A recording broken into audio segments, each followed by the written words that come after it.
You got there first. All right, so teams are setting up. We are ready to go all uns once again. And as noted, the map is Trap this time. So another classic of high-tier random and clan battles. Everyone knows this map. Question, I suppose, is A, B, or B, C? Yeah, this is a much different. That's a really bad English. This is a very different map to the last one. It's because it's so much more open, and when you're hiding behind the islands, things have got a lot more angles on you. And some of the islands are quite high, especially the ones around the B cap. You can't lob them very easily. And so it's going to be interesting to see where things deploy. And the other thing about this map, I get the impression, I'm not sure, I haven't measured it, but I get the impression that the caps are further away from each other and bigger. Would you say that? They are, and they are. Little White Mouse, the Canadian writer, actually came out and supplied the numbers a while back. I think they're about 10% further away. So it's that little bit slower to react, that little bit further apart. And yes, the initial split matters more here, A, B, B, C. You'll also notice if you're looking at the map screen that the carriers, again, are starting right back in the corner. So it will take them that little bit longer to get their planes up and spotting. If that change works, I think we might see it moved across into the random games. Yeah, absolutely. It's still surprising how quickly they managed to get forwards. By the time we finish ramming, they are there, basically. But it certainly does increase a few seconds. I think what's going to be interesting on this map is, if you decide to commit with more than a couple of ships to A or to Alpha or Charlie, you are committing, putting some ships away from the rest of the map for quite a long time, because in order to get those ships back is going to take quite a long time, particularly from Charlie. I think what we're going to see is a main... Obviously, I think... Actually, no, I'm having second thoughts. What we're going to see, I think, is a main force effort into probably Charlie, because the cover is slightly better there. And we'll see denying forces set up in B, behind the big islands at the north and the east sides. I think we'll see probably using US cruisers. I think we'll see pretty heavy contingents going to Bravo, but not pushing in. Mm-hmm. I think it'll basically there'll be a Mexican standoff, and then the first team to blink loses. What's the point? The first team to lose a flank. Well, yeah, absolutely, because then the crossfire will then force the situation at B. You're quite right. Yeah, absolutely. And so how much you deploy to the holding off B and how much you deploy to the taking a flank and which flank, that's going to decide the game, I think. And this is where the American and, to a certain extent, the French cruisers, because I think they've got relatively low muzzle velocity as well, can really come into their own as that blocking force. If you park a Worcester or a DM behind those islands at B, they can lob shells over with a far easier time of it than, say, a Stalingrad or a Moskva. Absolutely. So, that doesn't quite tally with some of what I'm seeing in the team builds, but we'll see how this plays out. So the teams are just about set up. Black are almost ready to go. UFR are showing green across the board. Teams are ready. And we're off. Streamers are ready, and we are off. So, Black versus UFR, a couple of the serious contenders for the knockout stages. These teams, they've both gone very far in King of the Sea before. Let's see how this compares to the perhaps lesser-known teams that we...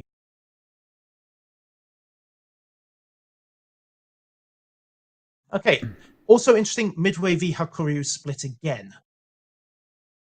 It looks Double, like the teams are still... Yeah, it looks quadruple. like the teams are still making up Quadruple a lot of honorees. now that's wow. That's interesting because of what we were just saying about how big this map is and how important camping is going to be. I think those honorees are there to dislodge the camping cruisers, but they haven't got any camping cruisers on that side. So that's going to be interesting to see how they deploy those honorees. Are they going to push them up to the islands, or are they going to leave them open water? Yeah, I still think we're going to see blocking forces. But the honorees will be playing the blockers, and that speed is going to come into its own in the mid-late game. Also, the destroyer choices, Gearings and Grozavoys. What do you want to bet those are AA bets? Oh, quite probable. Yeah, quite probable. I think They're basically all of the Grozavoy and the Gearing. They're just mobile AA platforms. Pressure's on me here to ram the bot, but it should be fine. I've tested it twice. Yay! Right. Boink, and Absolutely. Let's see. So, Black are shaking out. Okay, looks like most of their forces breaking for A. So very heavy flank. We're seeing one of the Yamatos, one of the Henris, and one of the Gearings moving north. Whether they're going to set to block B or even try to go AC split, which would be an unusual move. So UFR are doing an AC split, except the Montana and the Grozavoy are going to Bravo. So it looks like the Montana's going to set up denying position above Bravo. The Grozavoy is, well, he was going to go into the cap, I think, but he's just been plane spotted, I think, or he's trying to avoid being spotted. Was he spotted? He wasn't spotted. But you're right. He will be breaking away playing KGA. If he's got his flags off, he'll know whether or not he's been. So this is an interesting tactical decision. So the Hakuryu of UFR has dropped fighters on Bravo, which of course tells the enemy exactly where the destroyer is. Although now they can see because it's been capped. But well, they can see he's there because it's been capped, and the timing of it means there's really only one place he can be, and that's the grid at Foxtrot 4. They're going to come in, see the fighter cover. Now, whether SK is going to risk diving in, and I think he's going to try it. He's riding the edge of those fighters. He's dropped his own. He's seen the Grozavoy. Cadil there is going to have to start. There's the smoke. So Cadil, at this point, yeah, God, I think no, he didn't. Wow, Cadil gets an early cap. Yeah, no reset. The shells is all too late. I'm surprised that Black SK did not go for a rocket pass to try to delay that. And that's going to be hard to take off them. If they want to stop those points ticking on B, they are going to have to get something in there. And at the moment, I'm not entirely clear what they're going to do, because the Gearing has gone to Charlie. Yes, Wojciech 1986 has now got Koshon Ninjas planes right overhead, spotting him. There's no fighter support to be had at the moment, of course, because it's off watching the approaches to sea. So right now all Wojciech can do is duck, weave, and hope nobody gets lucky, and so far nobody has. And there's the smoke to cover him in. He knows nobody's got even close to radar range. It's going to be a while before the Des Moines of Le Bourgogne can get up. So he is probably safe to try to make a grab for C. And the main force is running into... Oh, they got the reset on the Gearing. Oh, wow. Blind fire? Blind fire.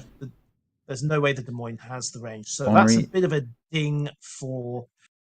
Black in point C, but there's the point A cap. A little bit late, so they are about a minute and 10 seconds behind on the scoreboard.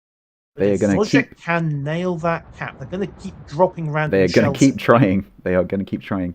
The Henri of Alex is trying very hard. I'm sure others will be ordered to join in just a second.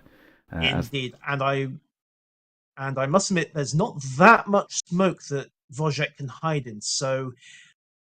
He knows that the Midway's torpedo bombs are over the other side of the map, so he knows there's no immediate airspace. I think we might see him just quietly tiptoe out of that smoke. Meanwhile, in the last phase of the cap. Meanwhile, there we go. There's the cap. At Alpha, we've got a bit of a flanking push going on. 2 Henris, 3 Henris pushing up potentially up into the UFR spawn. Yes. Hakuryu is probably going to have to start moving in a second. And it's not just the Henris either. The Gearing is there as well.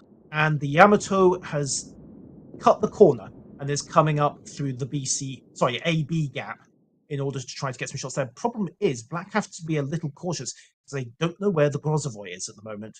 Although they can take a guess because something is capping C-back.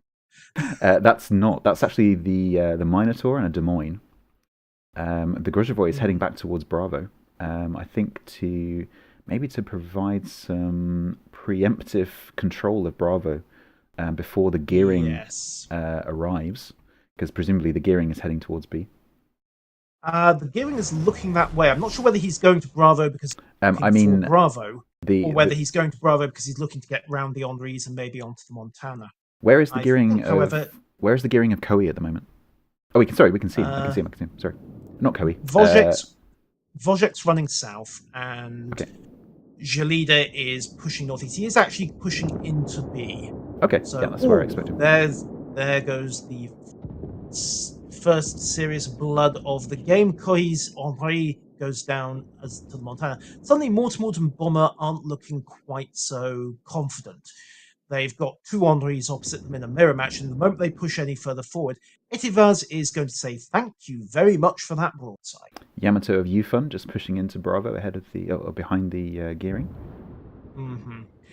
Little surprised to do that. I don't know whether he's trying to assist with the cap and get flanking shots onto the two Henris on the 1-2 line. If you look at the line, they've got the two Yamatos, the two Yamatos and the two Henris already in a line to push northwards, and just push that boundary of control up into Bravo there. So the Yamato isn't pushing alone. I think he's going to push with those two Henris.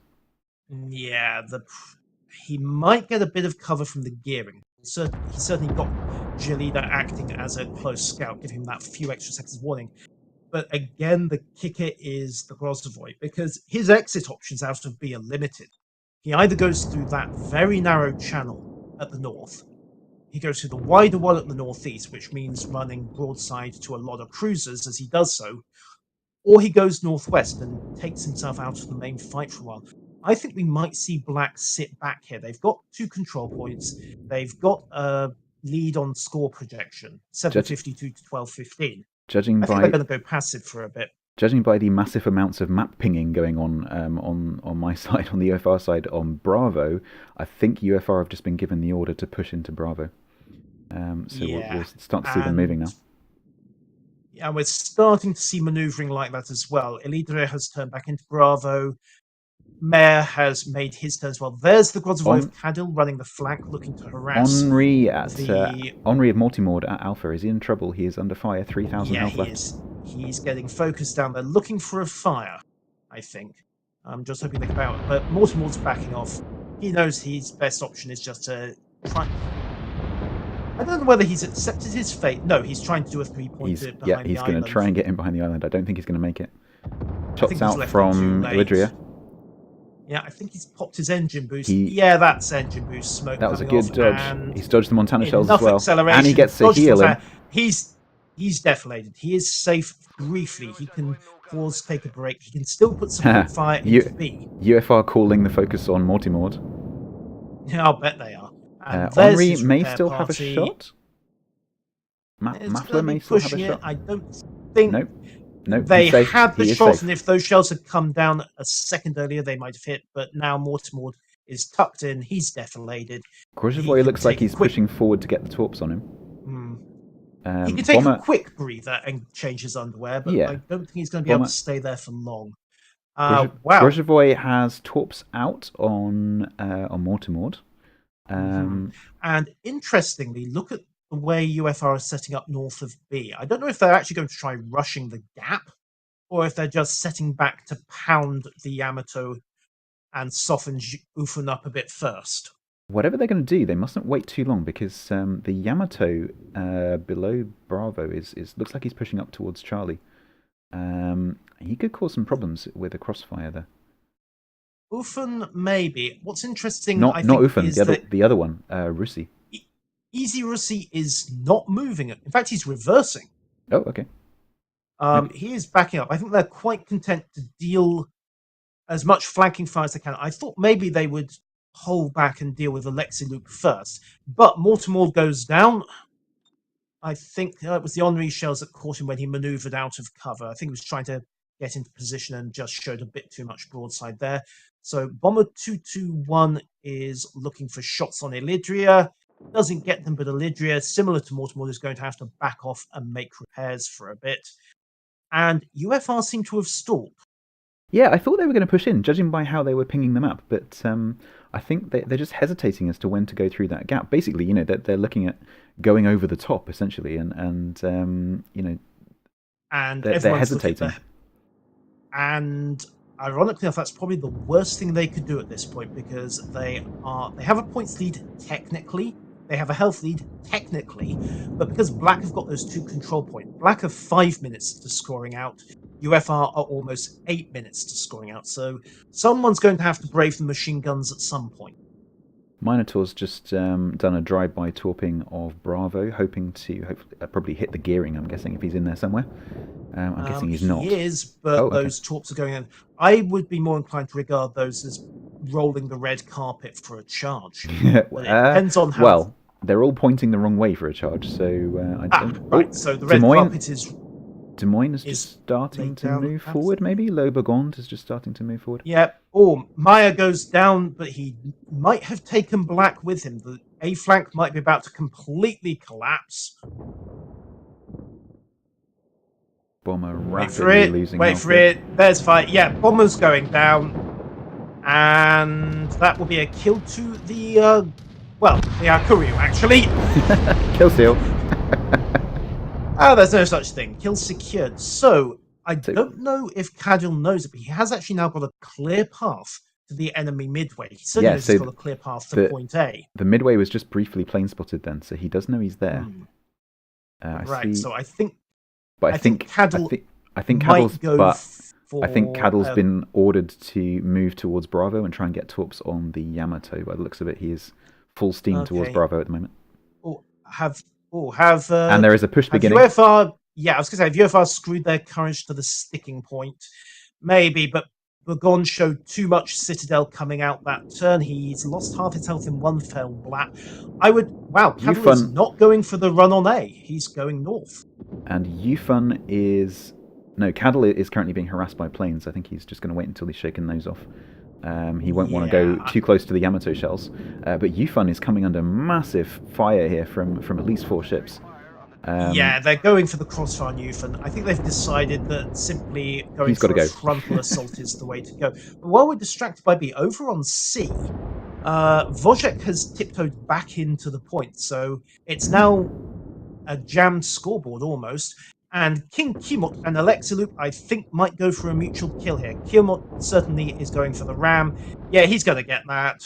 Boom, mutual takedown. So the 9 and 10 line goes dark. Kilmot was burning. I think his Damcon was gone. He was never going to fire that, so he just went with the straight tray. I'm sure Nikia is currently sweating being in the cap with a gearing. Okay, Yufun is going down. Haku's going to steal another kill. Yep. Boom. AP bombs for the win. So, B contested. C temporarily uncontested as Wojek backs off and circles around to locate the Yamato. Yes. And Easy Russi right now is Black's best firepower, and it's suddenly looking a bit shaky for Black at the moment. They've got the score, technically, but I don't think they've got the ships to make it stick for the next 3 minutes and 50. Gearing is spotted. Smoked up. One-on-one Gearing and Grozhevoy over here. There's not much else that can get involved. Now, what interests me is that UFR have backed out of B again. So I was expecting they were going to just try to push straight in once they knew that Yufun's Yamato was out of the picture, because right now there's very little that can put guns onto point B from Black. Easy Russi has got his own problems in front of him. And Jalida is currently breaking away in smoke. So I'm surprised we're not seeing the Minotaur or the Montana just nosing into B to take the score. I mean, they do have the massive ship advantage, but the scores are pretty even. And of course, are still in favour at the moment of Black. So in terms of the point income. So they do need to do something about Bravo. And we're currently less than 3 minutes away from Black scoring out. 6 minutes on the clock. The points are about to go level. I'd imagine we'll see Easy Russi will come under focus fire here now. They take out Russi, they remove most Montana shells both sides. Will he... Okay, he rode the worst of that on the belt, but Elidria's in front of Russi, and I don't know that Russi has seen it. Although, he saw it. There's the bow guns coming round. Secondaries are engaging. He may think that he can let the secondaries and the Gearing's guns from Wojek do the job for him. Torpedoes are running as well, but Elidria dodges the torpedoes. They're still running, of course, so they might hit the Yamato of Nikia. Elidria's down to 3,000, 2.5. He's burning. There's the damn. Oh, Yamato just took a massive whack. Yamato down to 4,000 health, healing. The Hokyu comes in. There goes Elidria. So Black take the lead temporarily, but they may not have it for long. Russi's they have torps on Russi. Yeah, and those are gonna hit. Russi hasn't got the steerage way to dodge them. One on the nose, and he is down. There goes Russi. Okay, so Black is still 60 points up and 2 control points in the lead, but down They to the need... destroyers. Grozovoi just moving sneakily into Alpha there. Presumably to both cap and kill the midway if he can. Yeah, if he can kill the midway, then he's to turn the score around. It He might is indeed buy enough opening time. fire. That will do a 150-point difference. That will put them just ahead, but they need to move fast. It's 3 minutes 12 until Black score out. Eric's Minotaur, I think, has been ordered into Bravo to go and cap that, so he'll be moving in through that central gap there. Yeah, but on the other hand, Black SK is looking for the kill on Etivaz. Torpedoes are running, but Etivaz is running as well, and they're going in the same direction. Now, those are 40-knot torpedoes, 30-knot battleship. He's spotted the gap. He's chosen the gap, but I think he's left it too late to turn in. Yeah, I don't know if he can get the rudder up in time to dodge. Nope, he's going to take that on the rear end. And it's not going to hit the belt either. That's going to be a kill. Boom. Battleship down suddenly. 938 points. Minotaur just moving. They are going to freeze the points. Minotaur just moving into Bravo now. Yes. And we're going to see a carrier kill for possibly the first time in active combat. Yep, there goes down. Cadil. 8:58 to 8:14. And there's the switch on the scoreboard. 3 minutes more scoring 20. Indeed. Cadil can finish his drop if the last salvo from Black SK doesn't kill him. Where are the two gearings at the moment? Right, one of them is running east of B in the gap, the other is east of C in the gap. But the problem for Wojciech right now is that he's got a very angry Des Moines after him. Des Moines doesn't know where the Des Moines is. Des Moines is radaring. I don't think Wojciech has got the location, or he'd be having 6-inch and 8-inch shells around his ears. They are pinging the map, but I think it's guesses. I don't think any of them have got RPF. Burgon just found him. 8-inch shells in the air. Hits on Wojciech. He's having to break further away. Meanwhile, Gelida is plane spotted. Yeah. Burgon jinks around the Mark 17s and dodges those. This is going to Gelida be getting absolutely massacred by the Minotaur. Yeah, I think we can call this as a win for UFR. As you say, Gelida is getting hammered by rapid-fire 6-inch AP. And if that wasn't enough, he's about to have torpedoes coming his way as well. Kisses the island just briefly. Wojciech's gone beach vacation, maybe he's offloading. Wojciech is UFR have all 3 points there, 30 seconds from capping out. Torpedoes in the water from Koshon Ninja. And Gelida's anticipating, but he's turning the wrong way. Was that He is. He's going to take 2 tops. He is down. I thought... Right. Burgonda takes hits from the gearing, so Wojciech pulls it back, but it might be too little too late. Gelida desperately jinking away, and Cadil coming in on the flank. This is... I think we have to do a pretty solid nomination for Cadil as player of the match here. Absolutely. He's been all over the place as well. Yeah, I mean... Definitely got his air miles. One good destroyer makes such a difference in these games. But right now, it's really just administering last rights. 966. Gelida has gone unspotted. Both gearings now totally unspotted. But it's not going to matter. That is a emphatic clawback from UFR. What a match. Like I said, 2 of the more recognised and respected teams. There's the GG. And UFR take the win. So, Unité Francophone get their first win of the tournament and jump up presumably to the top of their table in Group 7. So yeah, that demonstrated, I think, just what the Grozovoi can do in the current meta. It definitely seemed very capable, and it's just such a Swiss Army knife. You know, it's able to be a mobile AA platform. It's able to stealthily launch torpedoes. It's able to bring its guns to bear when it needs to, particularly as fire support from smoke. And they deployed it really nicely in most of those roles at some point during the match. Yeah, I must admit, I was actually surprised that he didn't make that first dash for A when the 2 Black Henris had gone down. But as you say, he had air overhead at the time, and it would have telegraphed the move very, very nastily.